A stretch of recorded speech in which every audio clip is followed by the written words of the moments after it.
cidade pequena, lá em São Paulo, chamada Mariporã, 30 km de São Paulo. Nasci numa montanha chamada Pico do Olho d'Água, porque tem água lá em cima. Tem nascente de água lá em cima. E até os 7 anos eu vivi nessa montanha. E vai ter uma pergunta com certeza sobre a infância, mas vou logo dizer que me diverti muito naquela montanha, nas matas daquela montanha. Então, Mariporã é minha cidade natal.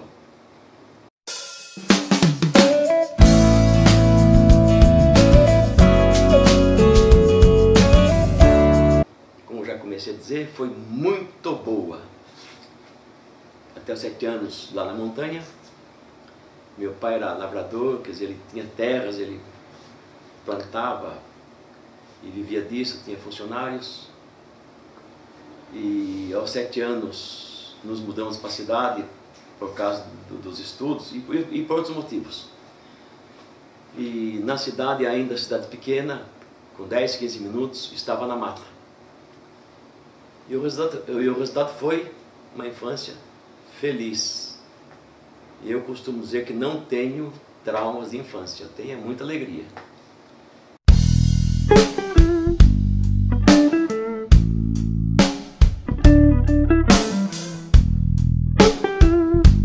Era muito bom.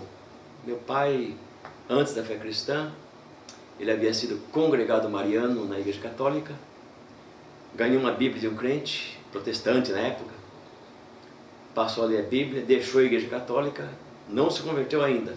Ele passou cerca de 15 anos lendo a Bíblia, até que eu me converti. Imagino eu que, vendo a mudança de vida do filho bêbado, ele também se converteu.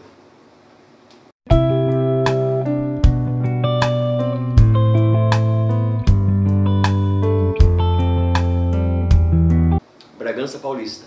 Aos 15 anos de idade, nos mudamos para Bragança Paulista. E lá pelos 21, 22 anos, estava eu e o amigo Giga na praça principal da cidade, onde aos domingos à noite o pessoal, a juventude ia, alguns ficavam na calçada, outros ficavam andando, sobe e desce, talvez uns 150 metros de rua. Então o pessoal subia, descia, alguns na rua, outros na calçada, olhando as meninas, né? E 2 irmãs do outro lado da rua, olhando pra gente, eu e o Giga já planejamos. Neri, eu fico com aquela, você fica com aquela. Perfeito. Para encurtar a novela, conversamos, e a gente dizia descer da praça, era a parte mais alta da cidade, então todo mundo subia para a praça e tinha que descer para ir para casa. Então a gente dizia descer com as meninas. Então eu desci montanha abaixo com a Janete Gasparotto, né? Não era a Janete Campos, era a Janete, filho do Ítalo Gasparotto. E o resultado é que nós estamos aí casados há mais de 45 anos.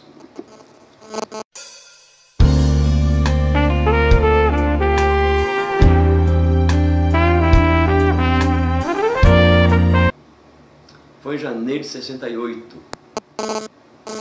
Encontrei um amigo, Luiz Carlos Romão, seminarista da Escola Bíblica em Minas Gerais.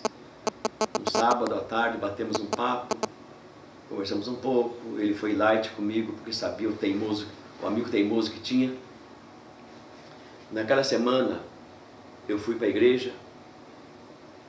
O culto era na quarta-feira, eu devo ter ido na terça ou na quinta, não lembro agora. E chegamos em frente à igreja, 15 para 8, igreja fechada. Deu 8 horas, 8h10, 8h15, e eu disse: Arlindo, um amigo que tinha levado para a igreja. A primeira vez que fui para a igreja já fui levando alguém, né? Já era um evangelizador. Como a igreja estava fechada, descemos para a rodoviária, que não estava a muitos metros, talvez uns 400 metros de distância, e fomos encher a cara. Bebemos até onde não dava. No outro sábado encontrei de novo meu amigo Luiz Carlos Romão, e mais um bate-papo. E só que naquele dia ele não me largou mais. Ficou comigo, passou a tarde comigo, à noite me levou para a igreja. Era um sábado. Domingo teve o culto de batismo na igreja, assisti o culto. E domingo à noite pregava o pastor missionário Roberto Funderburg, de saudosa memória. E naquela noite, por mais que eu não entendesse muito do que ele falava, ele era um americano falando português difícil, e naquela noite eu tive consciência que precisava de Jesus, aceitei Jesus como Senhor e Salvador, e cá estou eu, até hoje.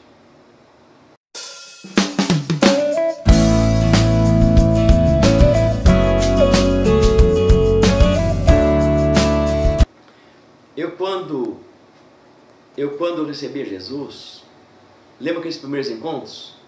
Aqueles primeiros encontros, crente velho ia para encontros, se acabava na presença de Deus e voltava crente, né?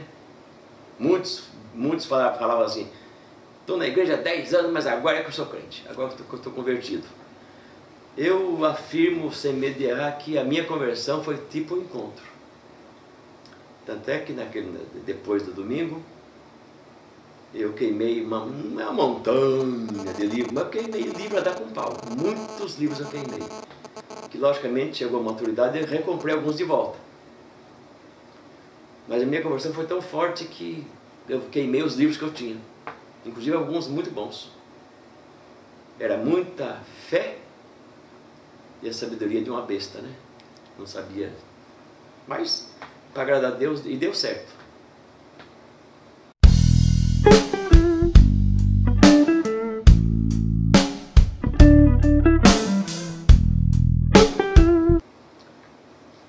Com 3 meses na igreja, eu falava, pastor Ermelindo, quero ser pregador, eu quero ser pastor. Sim, Maneirinho. Irmão, chega lá, tenha paciência. Irmão, está novo na igreja, chega lá. Passado mais um mês, irmão Ermelindo, sim, Maneirinho, tenha paciência, é com o tempo. E foi assim, não me enrolando, mas foi me levando, né? Em banho-maria. Final de setembro, visitou a igreja, uma quarta-feira à noite, um pastor chamado... Deu um branco agora. Um pastor que era amazonense e estava fazendo curso na escola bíblica. Engraçado tá que a cara dele, o nome não chega. Ele pregou na igreja, depois fomos para a casa do pastor, que é perto da minha casa, tipo umas 5 casas de diferença na mesma rua. Batemos papo, e eu sempre falando para o pastor Ermelindo, escola bíblica, pastor Ermelindo, escola bíblica. Ele disse, tá bom, irmão Neri, vamos esperar um pouquinho. E sempre vamos esperar um pouco mais. E naquela noite, o pastor, que era já havia sido pastor em Manaus sem curso teológico, e estava agora na escola bíblica para o curso teológico. Ele disse alguma coisa, pois é, terça-feira vai começar o nosso trimestre. A escola bíblica começa terça-feira. Ele falou, daí, tipo assim, doidei, né? Fui para casa e disse, Janete, segunda-feira eu vou para Minas Gerais, vou para a escola bíblica. Mas o que é isso? A Janeri estava com 10 meses, 11 meses, se muito, mamando ainda no peito. E a irmã Janete vai com a minha mãe, Dona Rosa, quando ele disse que vai embora segunda-feira para a escola bíblica, lá para Minas Gerais, o que é que eu faço? Daí minha mãe, sábia como os antigos eram, Janete, é o seguinte, você deixa a Janeri aí, eu crio, e você vai com o teu marido. Porque a filha você pega depois, o marido, ninguém sabe, né? Segundo a cabeça da minha mãe, havia um certo perigo. E para encurtar a novela, nós fomos segunda-feira para a escola bíblica. Indo de Bragança para São Paulo, meu pai era chefe de uma turma para consertar a estrada, asfalto, barranco caído, era a função dele, tinha um grupo, ele chefiava um grupo assim. E passando na Fernão Dias, passando o túnel da Mata Fria, que é em Mairiporã, passando para São Paulo, na beira da estrada, estava lá meu pai e a sua turma, trabalhando. E eu olhei para meu pai assim, passando de ônibus, eu pensei, é uma viagem sem volta. Tanto é que eu estou por aqui, né? Estou em Manaus. Foi uma viagem sem volta. Ministério é viagem sem volta.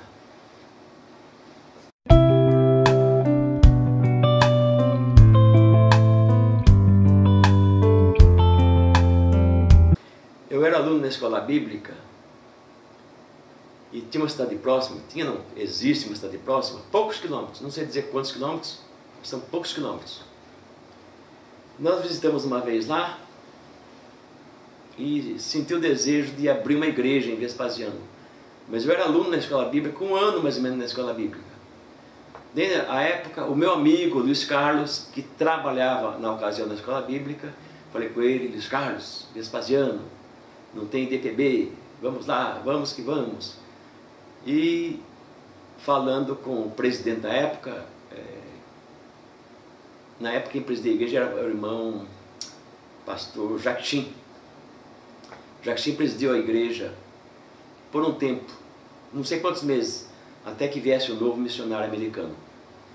Então, na presidência do Jackson, eu e o Luiz Carlos abrimos Vespasiano. O Luiz Carlos me ajudou talvez uns 2 meses, eu me lembro até na oficina da escola bíblica, eu e o Luiz Carlos fazendo o primeiro púlpito, de madeira logicamente, para a igreja de Vespasiano.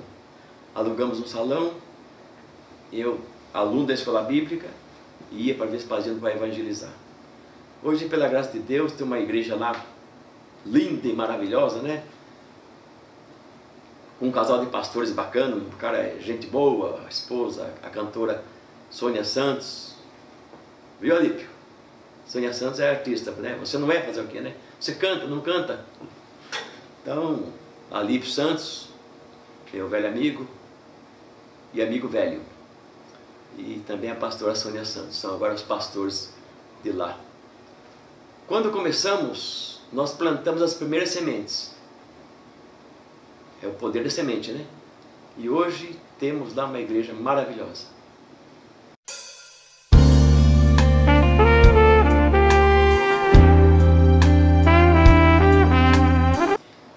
O meu DNA é defeituoso. Eu não tive nem tenho nenhum pastor como referência. Então, é DNA defeituoso, né? Todo mundo tem um herói, né? Infelizmente, eu diria infelizmente, eu não tenho.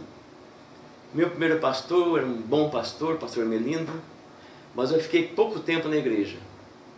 Muito pouco tempo. E, não lembro agora. De fato, quando eu cheguei à igreja, quando me converti, não tinha pastor. Ele chegou com 3 meses depois. Então eu passei muito pouco tempo olhando para um pastor. Logo depois fui para a escola bíblica, eu e a irmã Janete. E a escola bíblica na época, eles não enfatizavam muito a situação. Eles nos ensinaram a pensar. O que é raro hoje, né? Hoje os pastores determinam. Os meus primeiros mestres na escola bíblica, nos ensinaram a pensar. Então, não eram modelos, né? Eles deixavam a coisa livre. E com isso, deu no que deu, né? Olha o que deu aqui.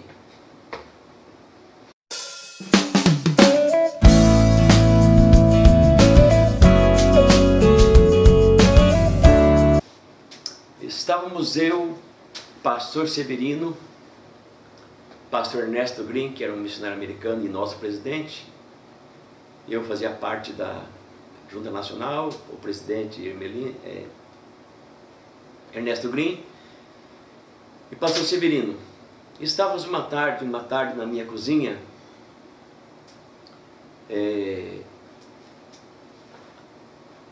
tomando um cafezinho, aquele cafezinho que paulista gosta, café preto, café corajoso. Para quem não sabe, café corajoso ele vem sozinho, né? Não tem nada junto, é só ele mesmo. Então aquele café corajoso, batendo papo, achando graça. E de alguma forma era uma reunião de negócios eclesiásticos. E havia uma necessidade aqui no Amazonas. Quem vai? Quem não vai? Quem poderia ir? Fulano não dá, ciclano não vai. Enfim, não se achava ninguém. Daí o pastor Severino do outro lado da mesa apontou o dedo. Você vai. Falei, eu? Eu tinha uma chamada para o Amazonas. Só que naquele momento eu era secretário e tesoureiro nacional, professor na escola bíblica, supervisor do distrito. Estava feliz da vida no trabalho, né? Muita coisa para fazer. Quando ele disse, você vai, apontando o dedo para mim, falei, eu? De Ernesto, irmão Neri, você já teve um bom tempo aqui. o irmão está pronto para ir. E Severino disse alguma coisa. Pois é, irmão Neri, você já aprendeu o suficiente aqui para não fazer muita besteira lá. E com isso, aqui estou eu desde janeiro de 77. E espero não ter feito muita besteira, né? Segundo o pastor Severino.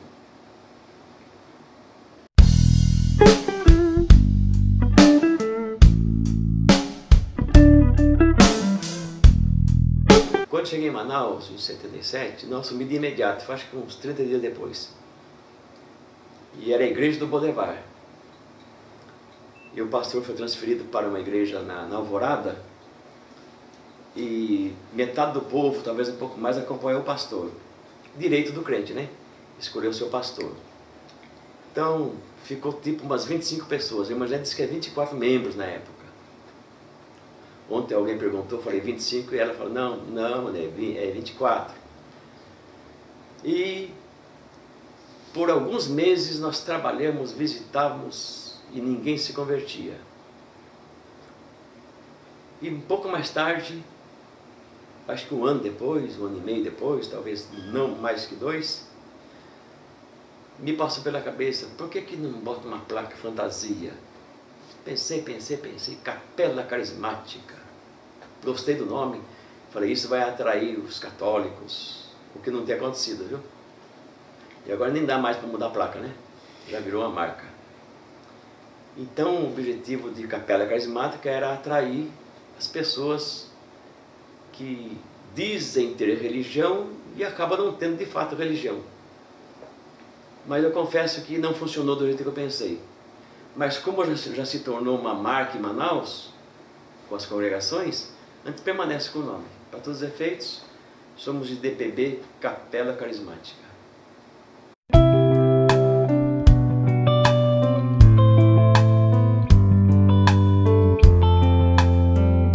Nós somos hoje mais de 30 congregações. Nós estamos em Manaus, no interior do Amazonas, extremo oeste do Amazonas, Benjamin Constant.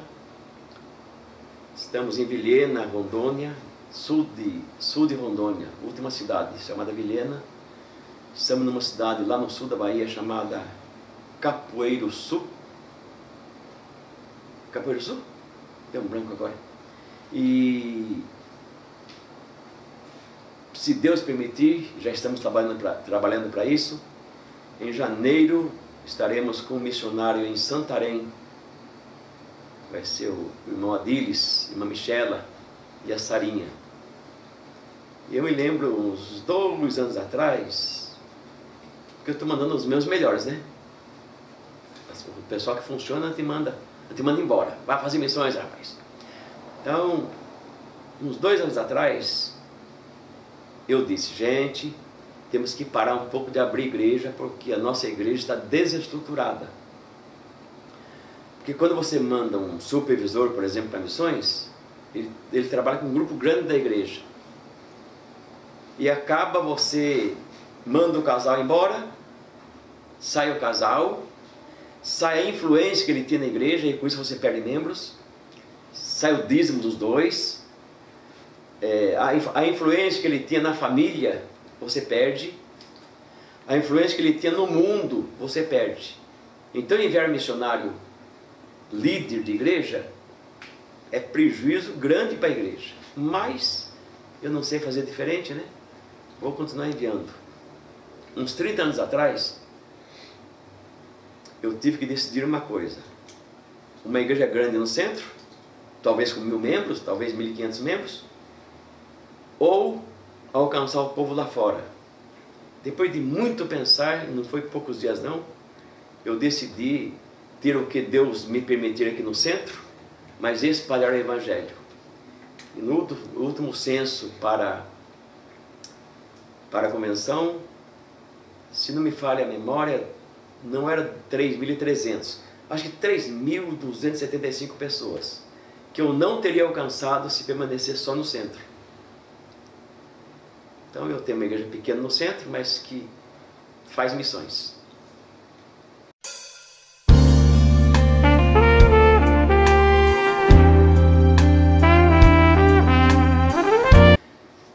Quando cheguei em Manaus, nós éramos 8 igrejas pequenas.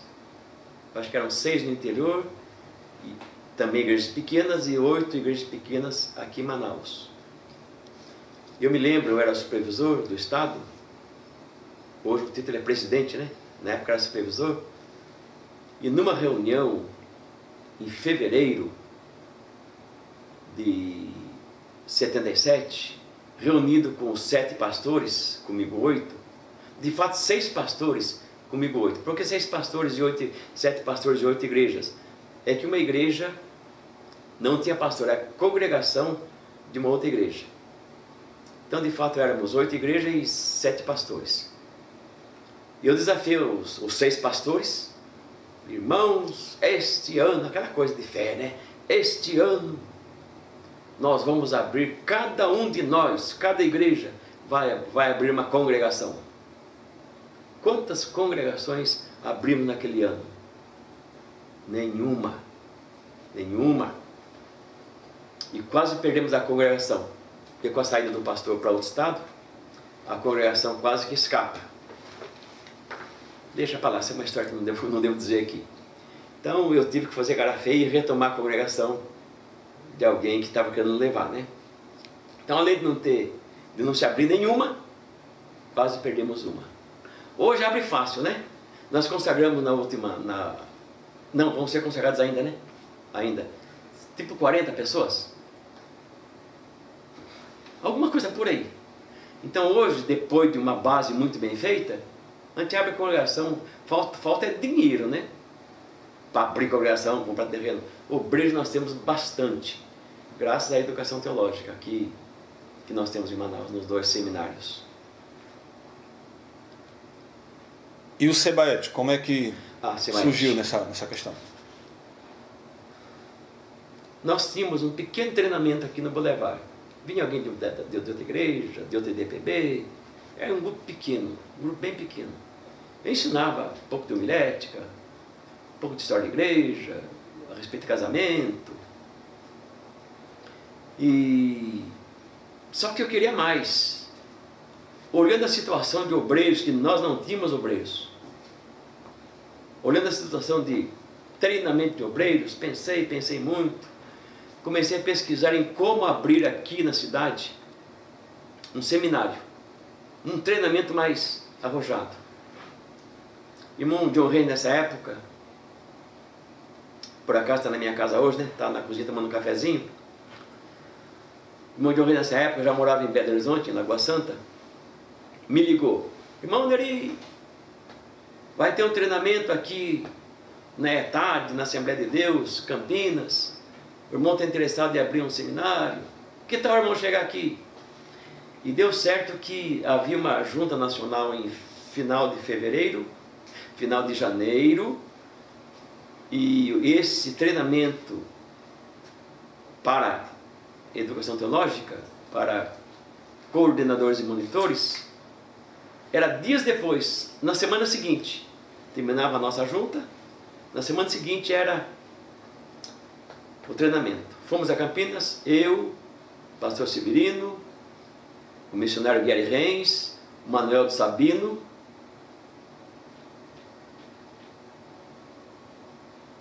deve ter mais alguém que me foge.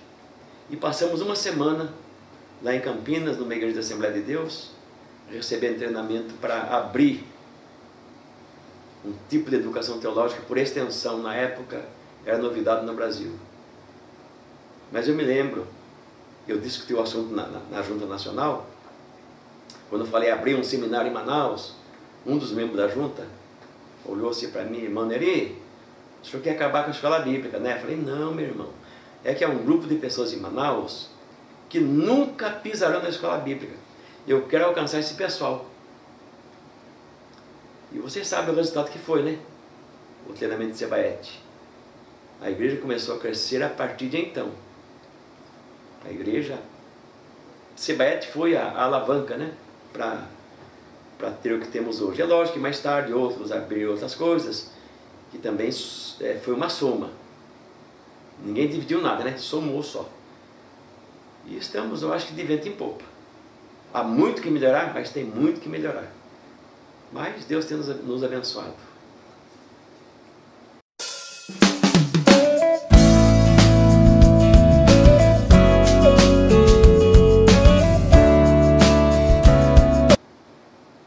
Eu penso em Capela Carismática, eu penso em Distrito, penso na IDPB-AM, penso na IDPB Roraima, é uma igreja lá no outro estado, para quem vai assistir isso lá no sul, sul-sudeste. Roraima fica ao norte do estado do Amazonas, bem ao norte. Nós temos lá uma IDPB Roraima, por acaso estou presidente até janeiro, né? Está próxima, né? Eu estou presidente. Já temos uma escola bíblica lá, uma Sebaete lá é Sebir. Eu nem sei o que significa isso. Seminário, escola bíblica. De Roraima, deve ser isso. Que é uma réplica, né, da Sebaete aqui em Manaus. Usa todo o material. E eu passei todos os direitos, né, para o seminário, Sebir. E o que eu penso em tudo. Por exemplo, São Paulo tem tipo 645 municípios. Um mais, um menos, margem de erro, né? 2 mais, 2 menos, é nessa faixa. Chega de 645 municípios. A capital, no último censo, 11.300.000 pessoas. O estado, 40 milhões de pedrada. E eu acho que não temos em São Paulo 45 igrejas. Isso significa que tem 600 municípios, no mínimo 600 municípios, em aberto. E um dos meus sonhos, se Deus permitir vida, eu chego lá, é começar a igreja em São Paulo. Porque é um campo vasto. E lembrando que é o país 32, a Revolução de 32, lembrando que é o estado mais rico do Brasil. Deus não precisa de riqueza para fazer igreja, mas é uma questão a pensar, né? É o estado mais populoso, tudo é mais. E no entanto, nós estamos lá por fazer ainda muita coisa. Lembrando mais uma coisa, a IDPB na minha vida foi um milagre. IDPB é uma igreja de Deus, até o nome já é igreja de Deus, né? Até o nome já diz que é igreja de Deus. A IDPB na minha vida foi um milagre porque se o evangelho não me alcança, do jeito que eu bebia, na época eu tinha uma dupla sertaneja metida besta. E o que é uma dupla sertaneja metida besta? Explico. É uma dupla sertaneja que cantava Roberto Carlos, Jovem Guarda no modo geral, cantava as músicas sertanejas, logicamente, cantava as músicas de sucesso na época de músicas espanholas, em língua espanhola, de fato eram músicas mexicanas, e algumas do Paraguai. E tinha um disco gravado, na época, compacto duplo, era a última mídia, né? Última mídia. É tipo gravar um DVD hoje. Tinha um compacto duplo, a dupla era romântica, apaixonado. Imagina, eu era romântico, né? Como é que pode um negócio desse? E, infelizmente, a bebida tomou conta da minha vida.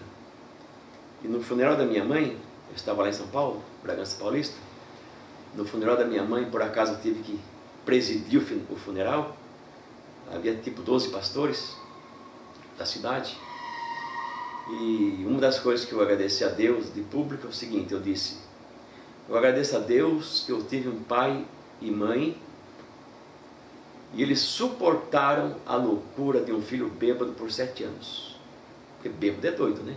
Quem bebe não é senhor de si.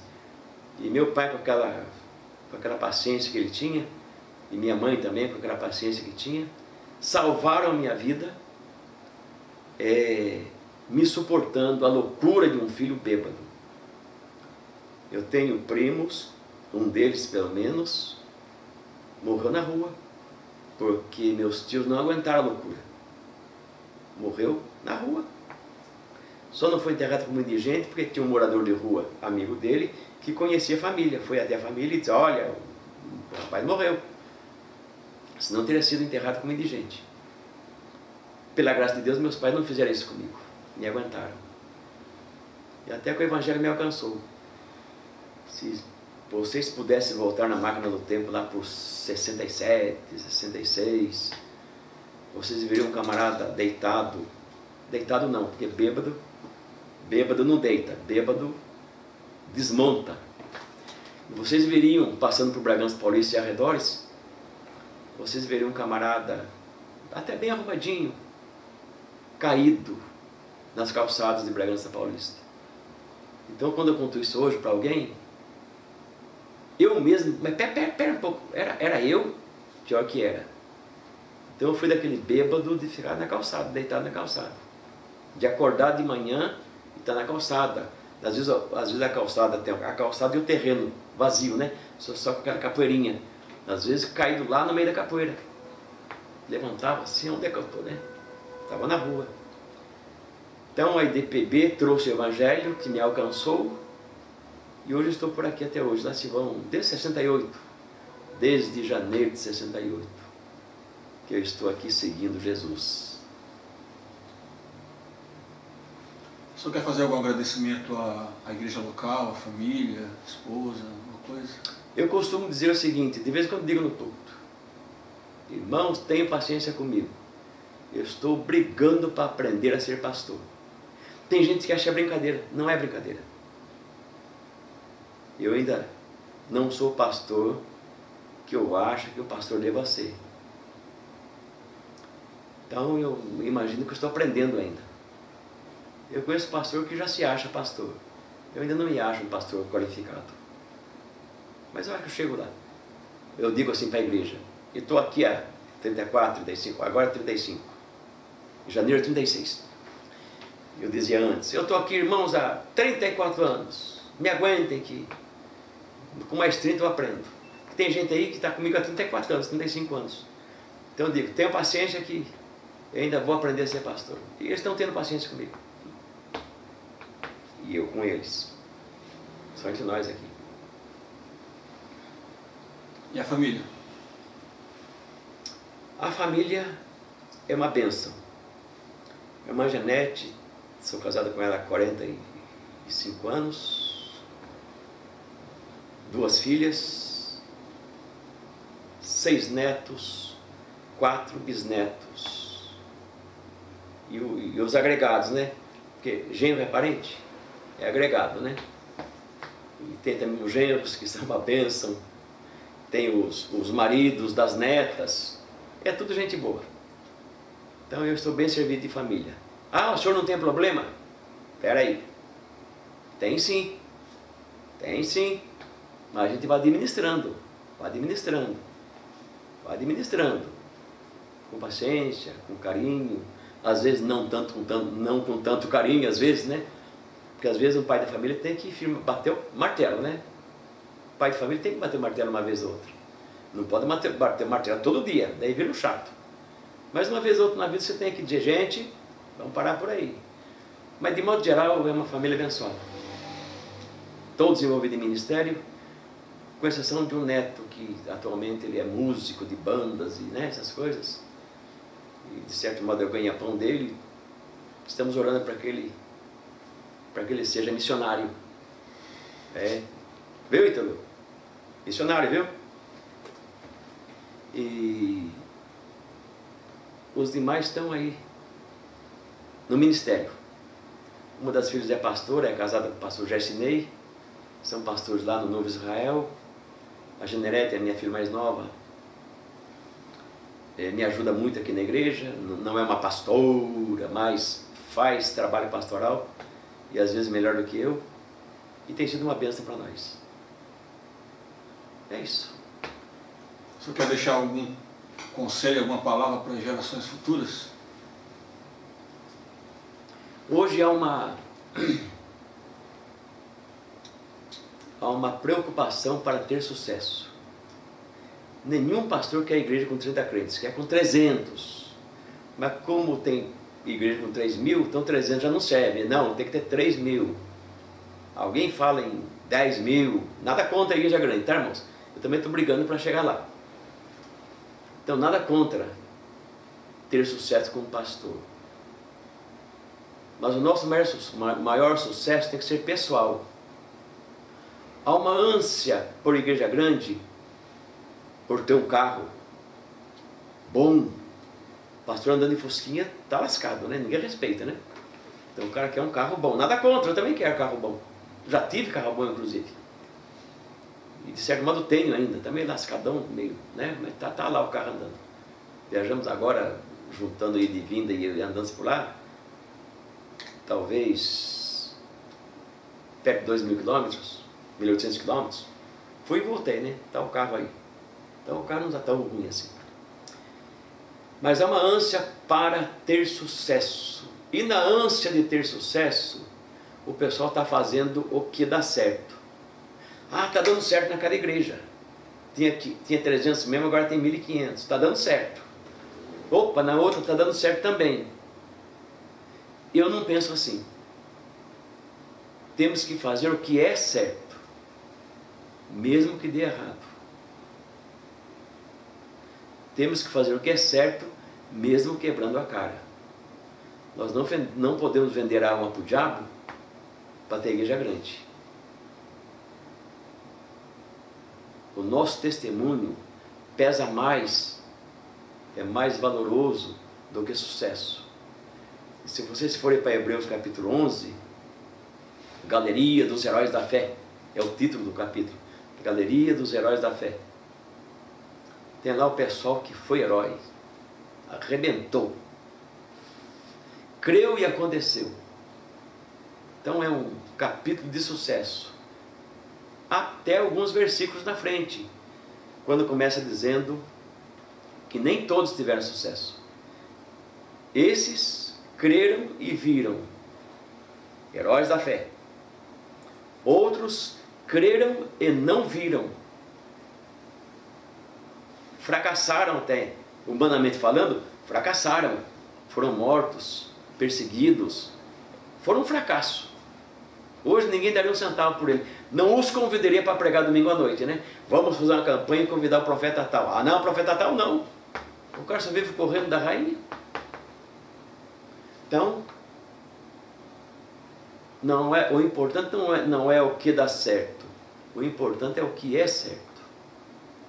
Uma certa ocasião eu estava com a igreja descoberta. Aquele paredão, são 7 metros de parede, fora a parte de baixo, né? 3,40 embaixo, daí tem a laje, mais 7 metros em cima. Então são 7 e 3, 10 metros. 7 e 3, 10, alguma coisa como 10 metros, 10,5 e mais enfim, é alto. E alguém ligado a um político disse: Pastor Neri, fulano passou aqui outro dia, viu sua igreja precisando de telhado, e ele falou que se o senhor apoiá-lo nessa eleição, ele cobra a igreja para o senhor. Eu fiquei chateado com aquele que trouxe a notícia, mas falei, o rapaz não tem culpa, está obedecendo o patrão, ele trabalhava para esse candidato. Então, o rapaz não tinha culpa. Daí então, quando foi a hora de responder, eu disse alguma coisa como: meu irmão, diga lá ao seu candidato, agradeça a preocupação dele. Ele passou aqui, olhou e pensou: estão precisando de um telhado. Se eles me apoiarem, eu dou o telhado para a igreja. Diz para eles assim o seguinte: olha, o pastor Neri mandou agradecer o seu interesse, mas ele mandou também falar para você que eles não estão precisando do telhado. Daí o rapaz que estava na minha frente aqui: não está precisando, pastor, do telhado? Eu falei: não, o teu candidato avaliou mal, não estamos precisando do telhado. É, pastor, não está? Eu falei: não estamos precisando. Tá bom, vou dizer para ele. 6 meses depois, eu tinha o telhado, as paredes, fumaça, e com 8 meses eu tinha inclusive o piso, aquele piso é couro duro. Eu tinha o telhado, as paredes com massa e o piso de couro duro. E não precisou vender minha alma para o diabo.